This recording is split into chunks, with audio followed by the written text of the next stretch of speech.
The issue was always surviving. Little Luz, from the age of 5, struggling to survive life with a neglectful mother and a severely abusive stepfather. He beat my mother all the time. He abused all of us. We would try to protect her, and he'd just fling us around, across walls and all of us. Then on top of that, what made it so horrible was he sexually molested me. I think he did my brother too. It was really, really scary, and it happened for a long time.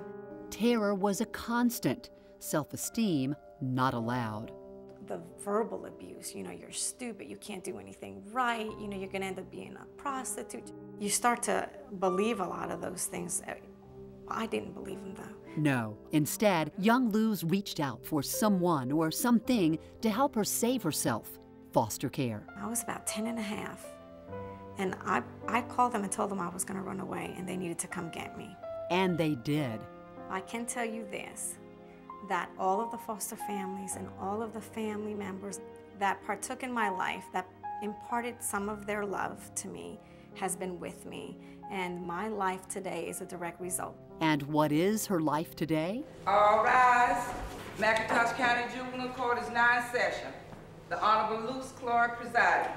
Little Luz, the tragically abused and raised in foster care child, is now a judge. State your name for the record. Dealing every day with a new generation of at-risk, in-crisis youth. The irony, the pure providence of it all, is not lost on Judge Cloy. My past experiences are directly correlated with what I do today in the courtroom. You don't want a record against you, do you? What are you going to do with your life? I think that God definitely allowed me to experience that so that today I could be here impacting lives. I think it would be in her best interest to be with you both. She knows the pain neglected kids can feel, but also the way they can act out to cope. I know how they're just going to displace the responsibility on others. However, I do not accept that.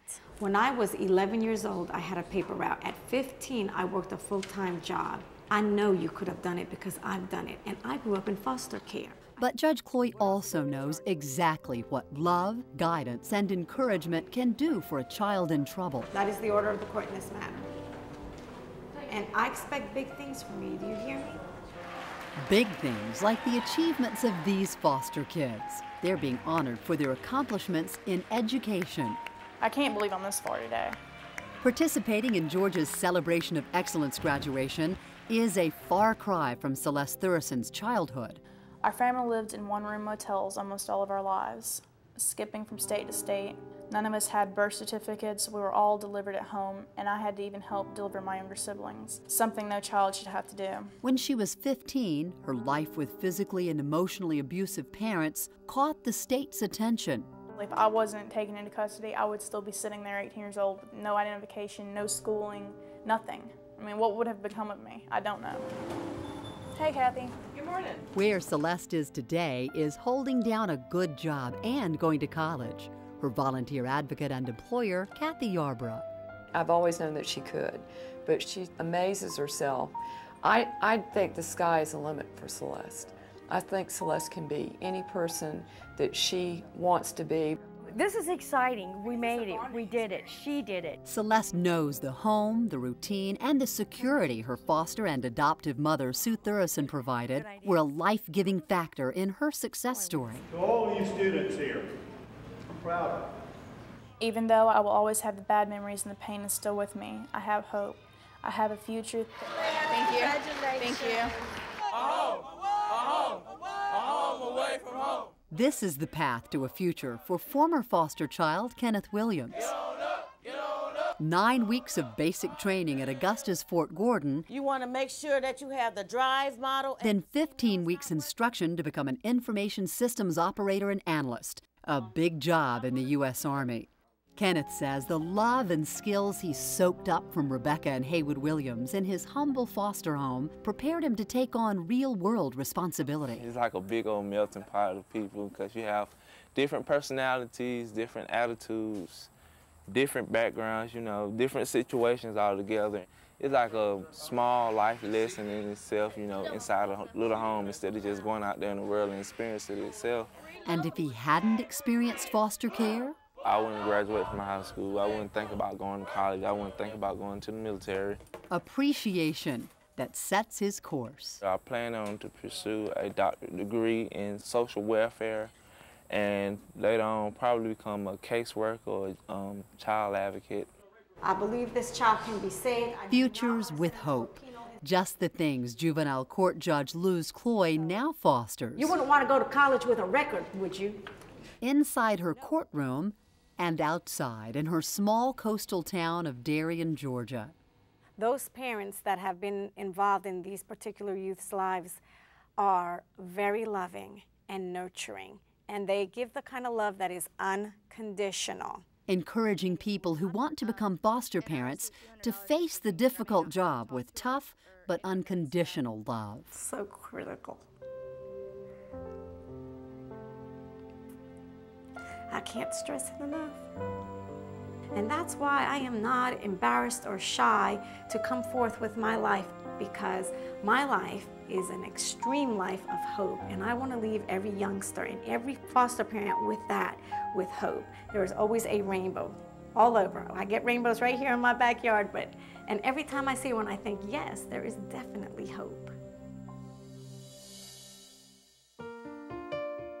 Georgia's done something unique with the Foster Parents Bill of Rights. It's made a promise, a pledge, that we're not about being the government. We're not about bureaucracy. We're about trust and respect, and about making sure that when you step up, we step up to meet you and to make it easy for you to make a commitment to children. That's a pledge, that's a promise. We have to do that on behalf of our foster parents. So think about if we can have children growing up stable, more stable, and maybe eliminate part of this, cycle that just keeps going on and on and on. As a whole, our society will benefit.